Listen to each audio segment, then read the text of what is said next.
निर्गुणाय गुणात्मने कालकालाय रुद्राय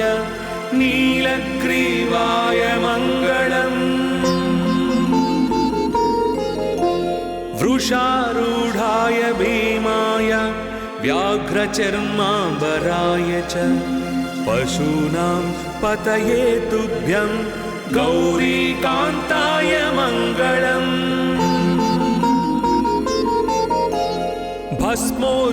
भस्मोद्धूलितदेहाय नागयज्ञोपवीतने रुद्राक्षमालभूषाय व्योमकेशाय मङ्गलम्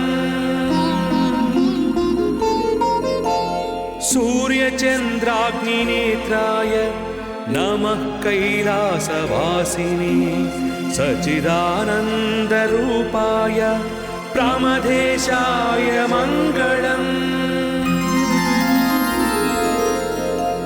मृत्युञ्जयाय साम्बाय सृष्टिस्थित्यन्तकारिणे त्र्यम्बकाय प्रशान्ताय त्रिलोकेशाय मङ्गलम् गंगाधराय सोमाय नमो हरिहरात्मने उग्राय त्रिपुरघ्नाय वामदेवाय मङ्गलम् सद्योजाताय शर्वाय भव्यज्ञानप्रदायिने ईशानाय नमस्तुभ्यं पञ्चवक्त्राय मङ्गलम्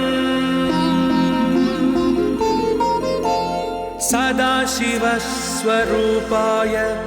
नमस्तत्पुरुषाय च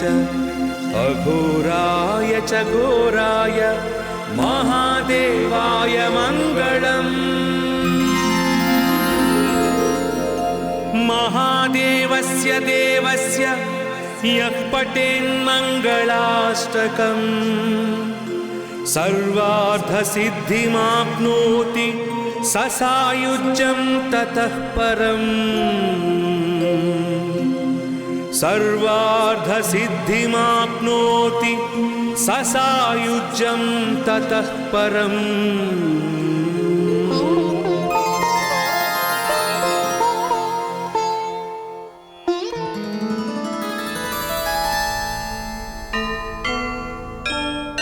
नमो भूतनाथं नमो देवदेवं नमः कालकालं नमो दिव्यतेजं नमः कामभस्मं नमः शान्तशीलं भजे पार्वतीवल्लभं नीलकण्ठम् सदा तीर्थसिद्धं सदा भक्तरक्षं सदा शैव पूज्यं सदा शुद्धभस्मं सदा ध्यानयुक्तं सदा ज्ञानतल्पं भजे पार्वतीवल्लभं नीलकण्ठम् वसानं भयानं महास्थानवासं शरीरं गजानां सदा चर्मवेष्टं पिशाचं विशोचं पशूनां प्रतिष्ठं भजे पार्वतीवल्लभं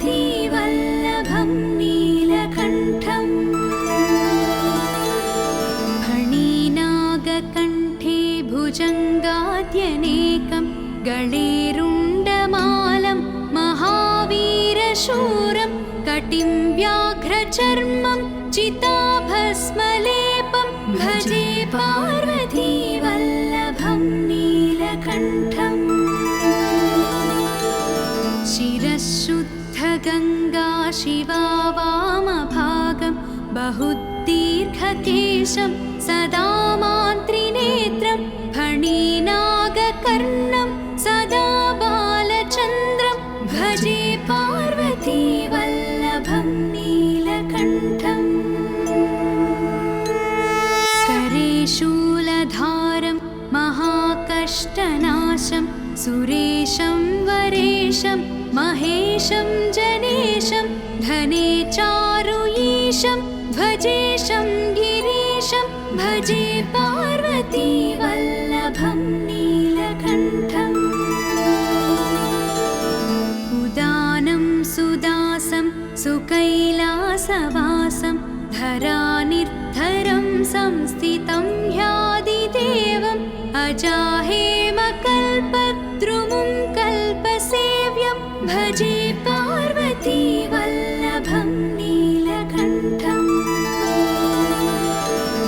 मुनीनां वरेण्यं गुणं रूपवर्णं द्विजानं परन्तं शिवं वेदशास्त्रम् अहो दीनवत्सं कृपालं शिवं हि भजे पार्वती वल्लभं नीलकण्ठम्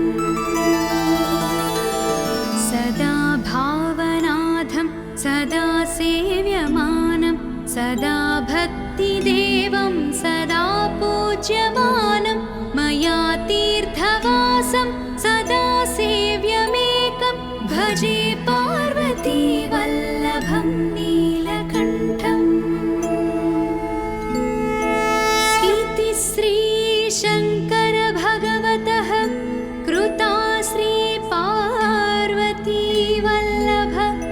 नीलकण्ठाष्टकं सम्पूर्णम्।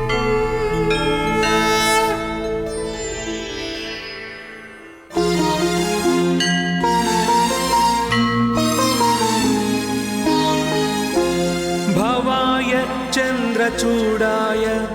निर्गुणाय गुणात्मने कालकालाय रुद्राय नीलग्रीवाय मङ्गलम् वृषारूढाय भीमाय व्याघ्रचर्माम्बराय च पशूनां पतये तुभ्यं गौरीकान्ताय मङ्गलम्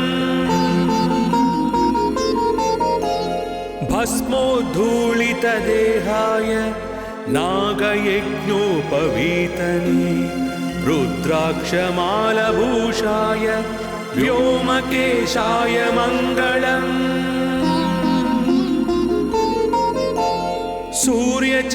सूर्यचन्द्राग्निनेत्राय नमः कैलासवासिने सच्चिदानन्दरूपाय प्रमथेशाय मङ्गलम् मृत्युञ्जयाय साम्बाय सृष्टिस्थित्यन्तकारिणे त्र्यम्बकाय प्रशान्ताय त्रिलोकेशाय मङ्गलम् गङ्गाधराय सोमाय नमो हरिहरात्मने उग्राय त्रिपुरघ्नाय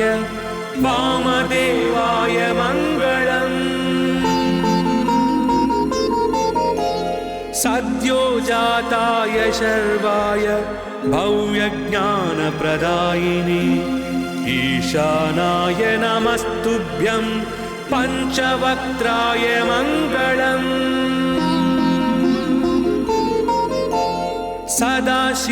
सदाशिवस्वरूपाय नमस्तत्पुरुषाय च अघोराय च घोराय महादेवाय मङ्गलम् महादेवस्य देवस्य यः पठेन्मङ्गलाष्टकम् सर्वार्थसिद्धिमाप्नोति स सायुज्यं ततः परम् सर्वार्थसिद्धिमाप्नोति स सायुज्यं ततः परम्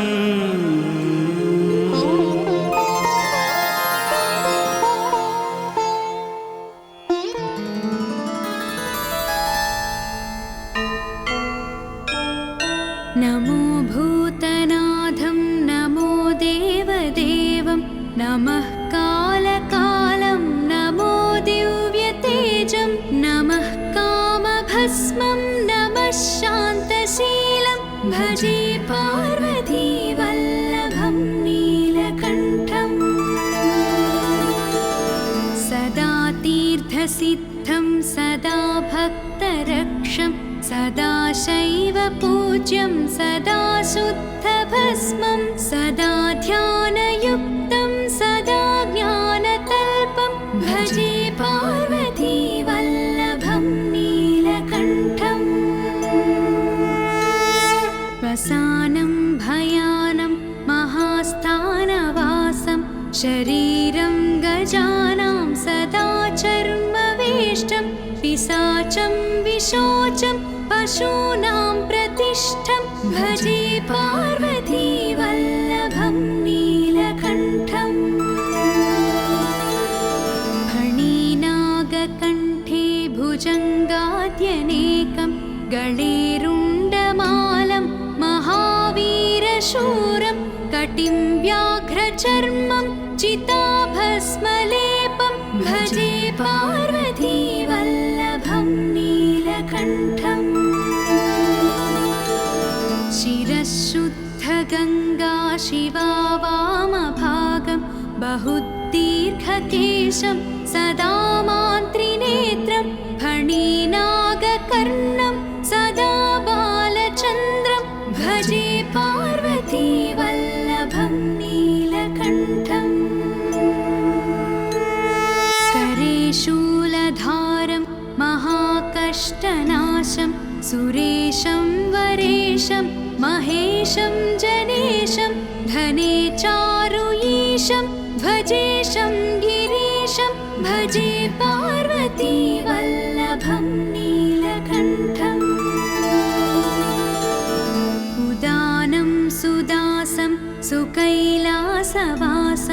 धरानिर्धरं संस्थितं ह्यादिदेवम् अजाहेमकल्पद्रुमुं कल्पसेव्यं भजे पार्वतीवल्लभं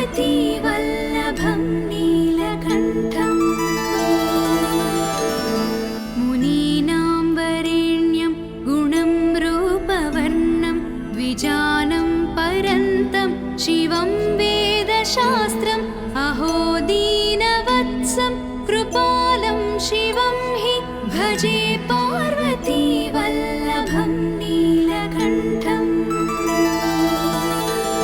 सदा भावनाथं सदा सेव्यमानं सदा भक्तिदेवं सदा पूज्यमानं मया तीर्थवासं सदा सेव्यमेकं भजे पार्वतीवल्लभं नीलकण्ठम्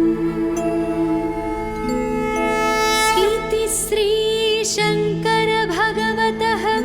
कृता श्रीपार्वतीवल्लभ नीलकण्ठाष्टकं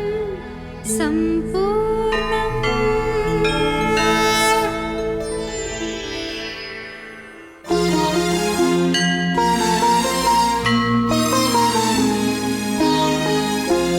भवाय चन्द्रचूडाय निर्गुणाय गुणात्मने कालकालाय रुद्राय नीलग्रीवाय मङ्गलम् वृषारूढाय भीमाय व्याघ्रचर्माम्बराय च पशूनां पतये तुभ्यं गौरीकान्ताय मङ्गलम्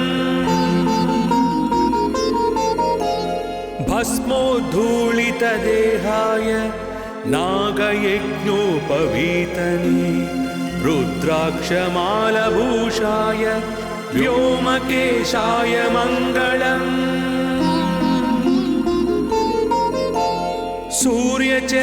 सूर्यचन्द्राग्निनेत्राय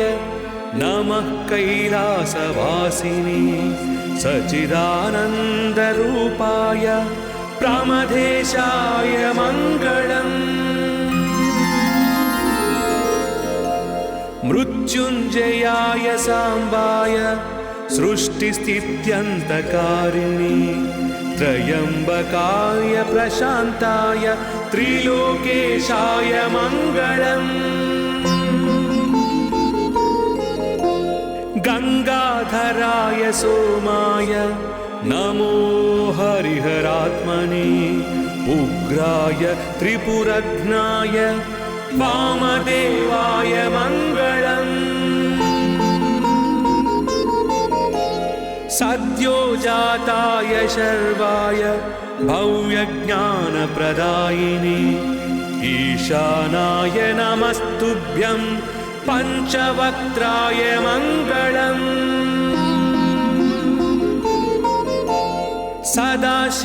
सदाशिवस्वरूपाय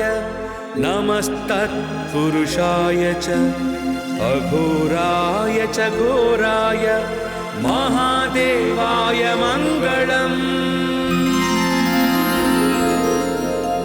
महादेवस्य देवस्य यः पठेन्मङ्गलाष्टकम् सर्वार्थसिद्धिमाप्नोति स सायुज्यं ततः परम्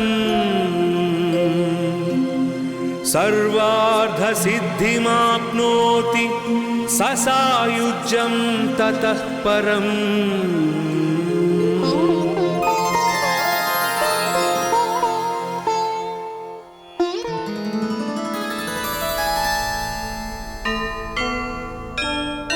नमो भूतनाथं नमो देवदेवं नमः कालकालं नमो दिव्यतेजं नमः कामभस्मं नमः शान्तशीलं भजे पार्वतीवल्लभं नीलकण्ठम् सदा तीर्थसिद्धं सदा भक्तरक्षं सदा शैव पूज्यं सदा शुद्धभस्मं सदा ध्यानयुक्तं सदा ज्ञानतल्पं भजे पार्वतीवल्लभं नीलकण्ठम् वसानं भयानं महास्थानवासं शरीरं गजानां सदा चर्मवेष्टं पिशाचं विशोचं पशूनां प्रतिष्ठं भजे पार्वतीवल्लभं नीलकण्ठम् फणिनागकण्ठे भुजङ्गाद्यनेकं गळेरुण्डमालं महावीरशूरं कटिं व्याघ्रचर्मं चिताभस्मलेपं भजे पार्वतीवल्लभं नीलकण्ठम् शिरःशुद्धगङ्गा शिवा वामभागं बहुदीर्घकेशं सदा मान्त्रिनेत्रं फणिनागकर्णं सदा बालचन्द्रं भजे पार्वतीवल्लभं नीलकण्ठम् करे शूलधारं महाकष्टनाशं सुरेशं वरेशं महेशं जनेशं धने चारुईशं भजेशं गिरीशं भजे पार्वतीवल्लभं नीलकण्ठम् उदानं सुदासं सुकैलासवासं धरानिर्धरं संस्थितं ह्यादिदेवम् अजाहेमकल्पद्रुमुं कल्पसेव्यं भजे पार्वतीवल्लभं नीलकण्ठम् मुनीनां वरेण्यं गुणं रूपवर्णं द्विजानं परन्तं शिवं वेदशास्त्रम् अहो दीनवत्सं कृपालं शिवं हि भजे पार्वतीवल्लभं नीलकण्ठम् सदा भावनाथं सदा सेव्यमानं सदा भक्तिदेवं सदा पूज्यमानं मया तीर्थवासं सदा सेव्यमेकं भजे पार्वतीवल्लभं नीलकण्ठम् इति श्रीशङ्कर भगवतः कृता श्रीपार्वतीवल्लभ नीलकण्ठाष्टकं सम्पूर्णम्।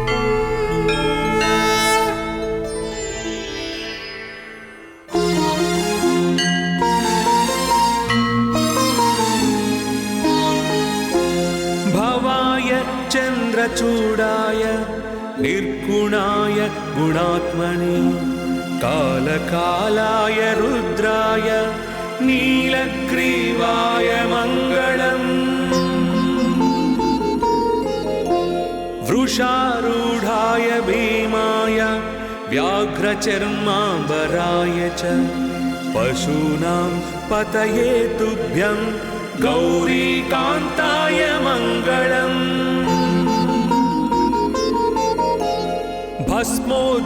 भस्मोद्धूलितदेहाय नागयज्ञोपवीतने रुद्राक्षमालभूषाय व्योमकेशाय मङ्गलम्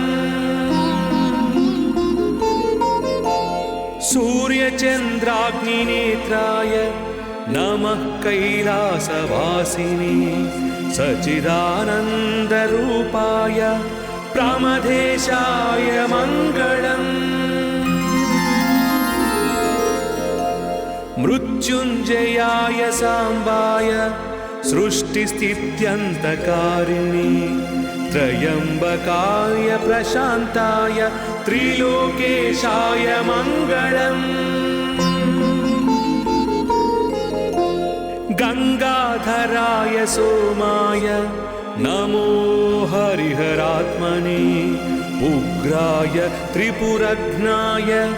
वामदेवाय मङ्गलम् सद्योजाताय शर्वाय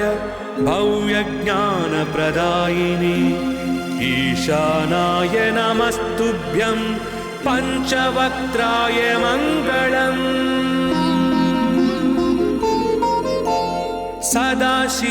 सदाशिवस्वरूपाय नमस्तत्पुरुषाय च अघोराय च घोराय महादेवाय मङ्गलम् महादेवस्य देवस्य यः पठेन्मङ्गलाष्टकम् सर्वार्थसिद्धिमाप्नोति स सायुज्यं ततः परम् सर्वार्थसिद्धिमाप्नोति स सायुज्यं ततः परम्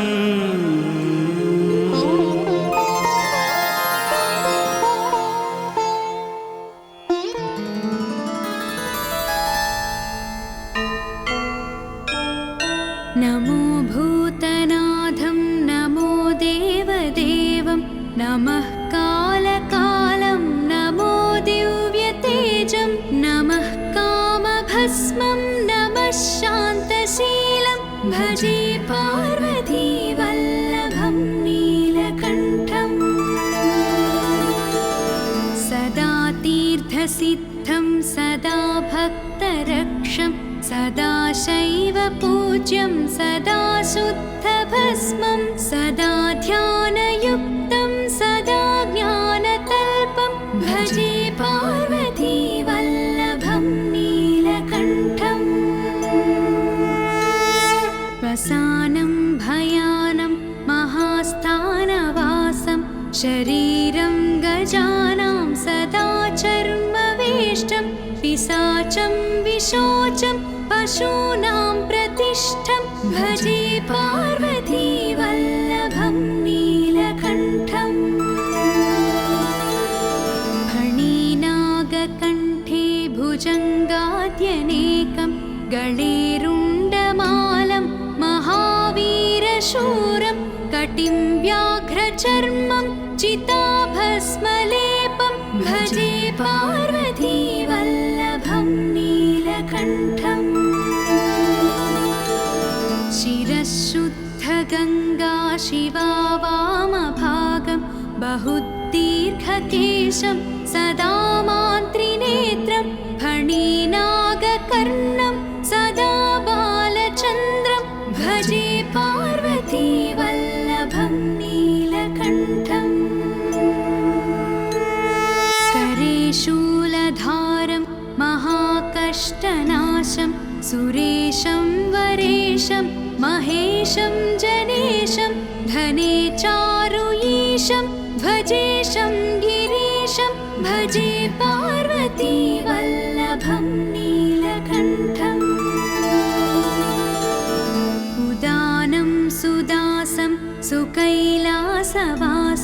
धरानिर्धरं संस्थितं ह्यादिदेवम् अजाहेमकल्पद्रुमुं कल्पसेव्यं भजे पार्वती वल्लभं नीलकण्ठम्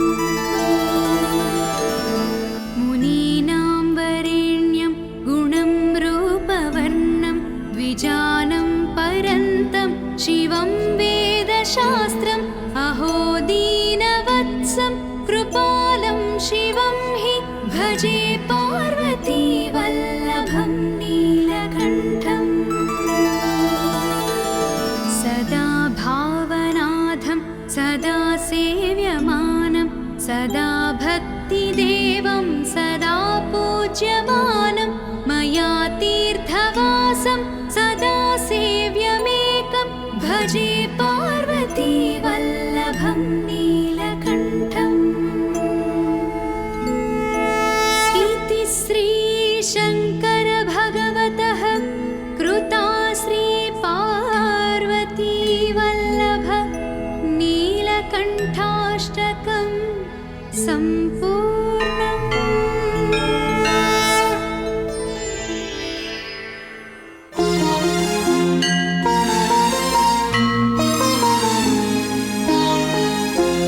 भवाय चन्द्रचूडाय निर्गुणाय गुणात्मने कालकालाय रुद्राय नीलग्रीवाय मङ्गलम् वृषारूढाय भीमाय व्याघ्रचर्माम्बराय च पशूनां पतये तुभ्यं गौरीकान्ताय मङ्गलम्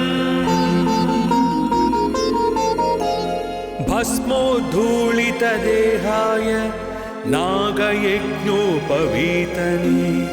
रुद्राक्षमालभूषाय व्योमकेशाय मङ्गलम्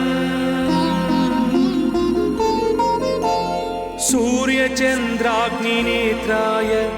नमः कैलासवासिने सच्चिदानन्दरूपाय प्रमथेशाय मङ्गलम् मृत्युञ्जयाय साम्बाय सृष्टिस्थित्यन्तकारिणे त्र्यम्बकाय प्रशान्ताय त्रिलोकेशाय मङ्गलम् गङ्गाधराय सोमाय नमो हरिहरात्मने उग्राय त्रिपुरघ्नाय वामदेवाय मङ्गलम् सद्योजाताय शर्वाय भव्यज्ञानप्रदायिने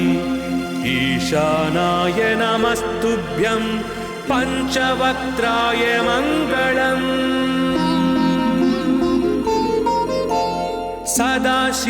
सदाशिवस्वरूपाय नमस्तत्पुरुषाय च अघोराय च घोराय महादेवाय मङ्गलम् महादेवस्य देवस्य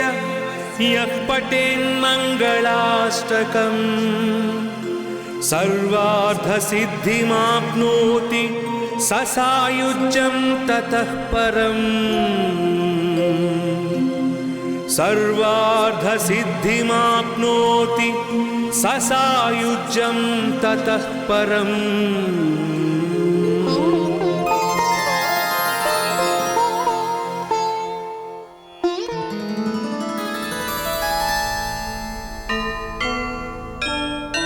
नमो भूतनाथं नमो देवदेवं नमः कालकालं नमो दिव्यतेजं नमः कामभस्मं नमः शान्तशीलं भजे पार्वती वल्लभं नीलकण्ठम्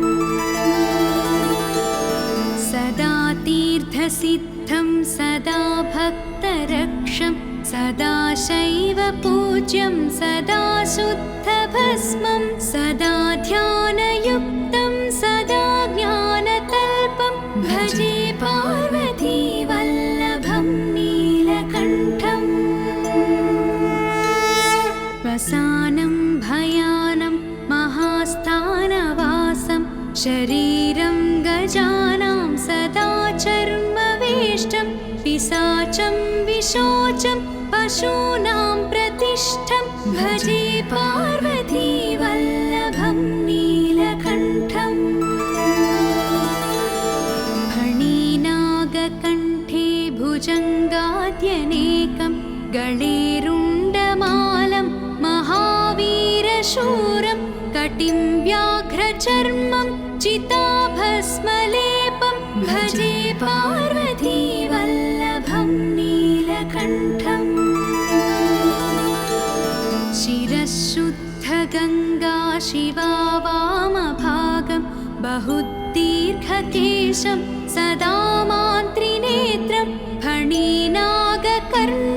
सदा बालचन्द्रं भजे पार्वतीवल्लभं नीलकण्ठम् करे शूलधारं महाकष्टनाशं सुरेशं वरेशं महेशं जनेशं धने चारुईशं भजेशं गिरीशं भजे पार्वतीवल्लभं नीलकण्ठम् उदानं सुदासं सुकैलासवासं धरानिर्धरं संस्थितं ह्यादिदेवम् अजाहेमकल्पद्रुमुं कल्पसेव्यं भजे पार्वतीवल्लभं नीलकण्ठम् मुनीनां वरेण्यं गुणं रूपवर्णं द्विजानं परन्तं शिवं वेदशास्त्रम् अहो दीनवत्सं कृपालं शिवं हि भजे पार्वतीवल्लभं नीलकण्ठम् सदा भावनाथं सदा सेव्यमानं सदा भक्तिदेवं सदा पूज्यमानं मया तीर्थवासं सदा सेव्यमेकं भजे पार्वतीवल्लभं नीलकण्ठम् इति श्रीशङ्कर भगवतः कृता श्रीपार्वतीवल्लभ नीलकण्ठाष्टकं सम्पूर्णम्।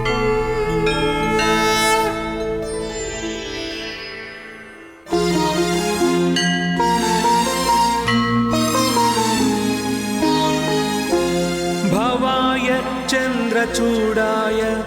निर्गुणाय गुणात्मने कालकालाय रुद्राय नीलग्रीवाय मङ्गलम् वृषारूढाय भीमाय व्याघ्रचर्माम्बराय च पशूनां पतये तुभ्यं गौरीकान्ताय मङ्गलम्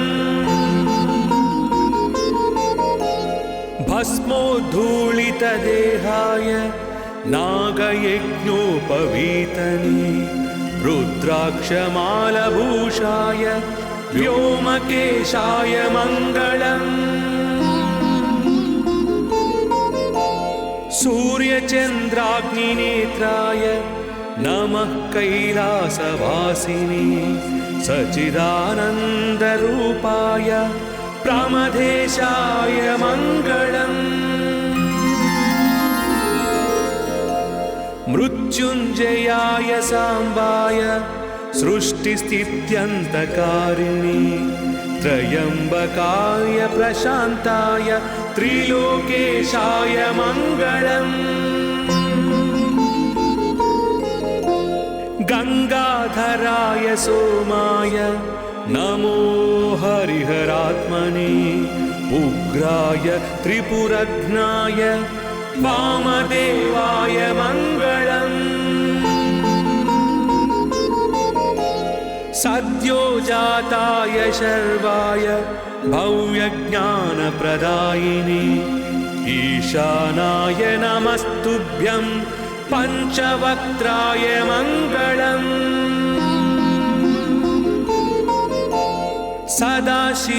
सदाशिवस्वरूपाय नमस्तत्पुरुषाय च अघोराय च घोराय महादेवाय मङ्गलम् महादेवस्य देवस्य यः पठेन्मङ्गलाष्टकम् सर्वार्थसिद्धिमाप्नोति स सायुज्यं ततः परम् सर्वार्थसिद्धिमाप्नोति स सायुज्यं ततः परम्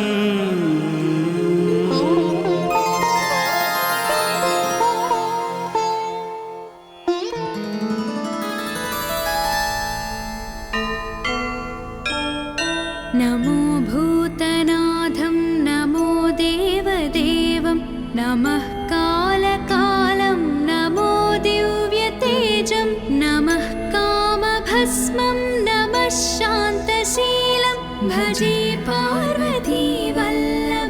नीलकण्ठम्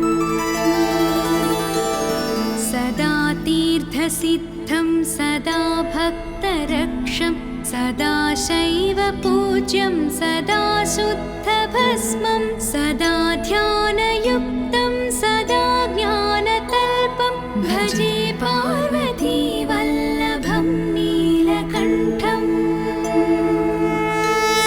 वसानं भयानं महास्थानवासं शरीरं गजानां सदा चर्मवेष्टं पिशाचं विशोचं पशूनां प्रतिष्ठं भजे पार्वतीवल्लभं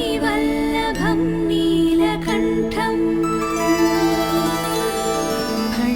फणिनागकण्ठे भुजङ्गाद्यनेकं गळेरुण्डमालं महावीरशूरं कटिं व्याघ्रचर्मं चिताभस्मलेपं भजे पार्वतीवल्लभं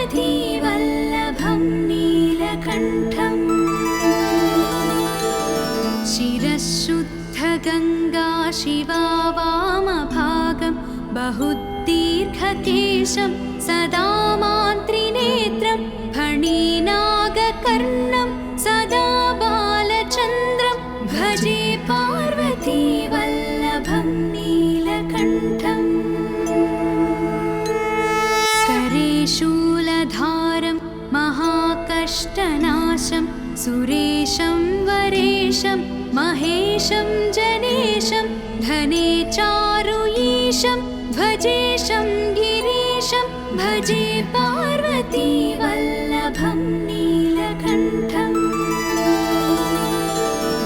उदानं सुदासं सुकैलासवासं धरानिर्धरं संस्थितं ह्यादिदेवम् अजाहेमकल्पद्रुमुं कल्पसेव्यं भजे पार्वतीवल्लभं नीलकण्ठम् मुनीनां वरेण्यं गुणं रूपवर्णं द्विजानं परन्तं शिवं वेदशास्त्रम् अहो दीनवत्सं कृपालं शिवं हि भजे पार्वतीवल्लभं नीलकण्ठम् सदा भावनाथं सदा सेव्यमानं सदा भक्तिदेवं सदा पूज्यमानं मया तीर्थवासं सदा सेव्यमेकं भजे पार्वतीवल्लभं नीलकण्ठम् इति श्रीशङ्कर भगवतः कृता श्रीपार्वतीवल्लभ नीलकण्ठाष्टकं सम्पूर्णम्।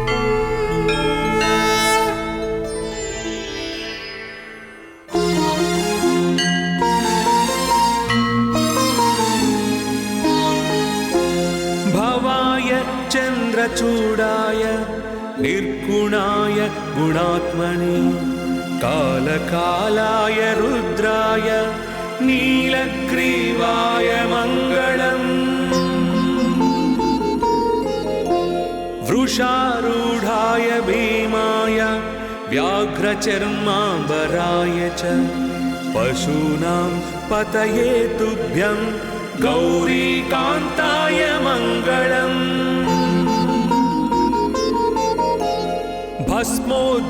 भस्मोद्धूलितदेहाय नागयज्ञोपवीतने रुद्राक्षमालभूषाय व्योमकेशाय मङ्गलम्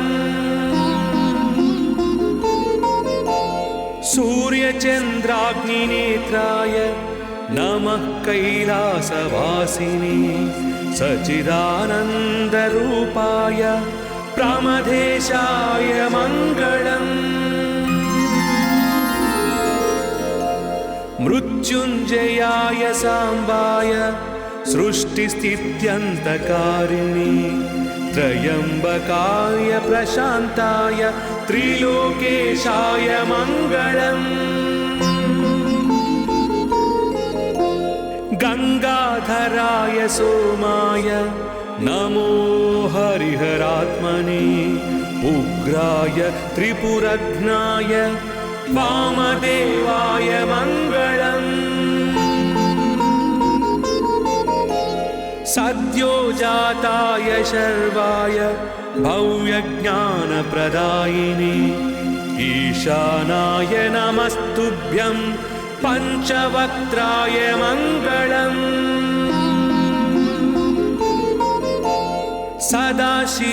सदाशिवस्वरूपाय नमस्तत्पुरुषाय च अघोराय च घोराय महादेवाय मङ्गलम् महादेवस्य देवस्य यः पठेन्मङ्गलाष्टकम्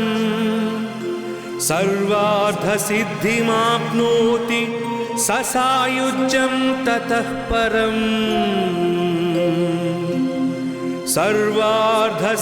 सर्वार्थसिद्धिमाप्नोति स सायुज्यं ततः परम्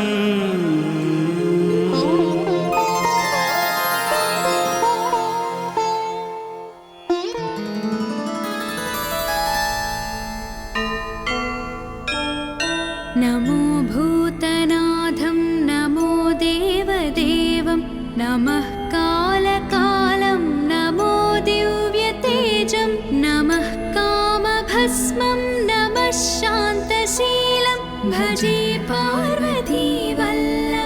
नीलकण्ठम् सदा तीर्थसिद्धं सदा भक्तरक्षं सदा शैवपूज्यं सदा शुद्धभस्मं सदा ध्यानयुक्तं सदा ज्ञानतल्पं भजे पार्वतीवल्लभं नीलकण्ठम् वसानं भयानं महास्थानवासं शरीरं गजानां सदा चर्मवेष्टं पिशाचं विशोचं पशूनां प्रतिष्ठं भजे पार्वतीवल्लभं नीलकण्ठम् फणिनागकण्ठे भुजङ्गाद्यनेकं गळेरुण्डमालं महावीरशूरं कटिं व्याघ्रचर्मं चिताभस्मलेपं भजे पार्वतीवल्लभं नीलकण्ठम् शिरःशुद्धगङ्गा शिवा वामभागं बहुदीर्घकेशं सदा मान्त्रिनेत्रं फणिनागकर्णं सदा बालचन्द्रं भजे पार्वतीवल्लभं नीलकण्ठम् करे शूलधारं महाकष्टनाशं सुरेशं वरेशं महेशं जनेशं धने चारुईशं भजेशं गिरीशं भजे पार्वती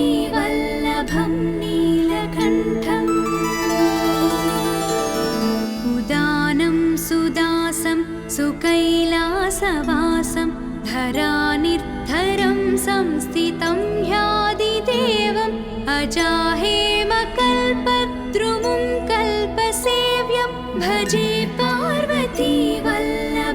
नीलकण्ठम् मुनीनां वरेण्यं गुणं रूपवर्णं द्विजानं परन्तं शिवं वेदशास्त्रम् अहो दीनवत्सं कृपालं शिवं हि भजे पार्वतीवल्लभं नीलकण्ठम् सदा भावनाथं सदा सेव्यमानं सदा भक्तिदेवं सदा पूज्यमानं मया तीर्थवासं सदा सेव्यमेकं भजे पार्वतीवल्लभं नीलकण्ठम् इति श्रीशङ्कर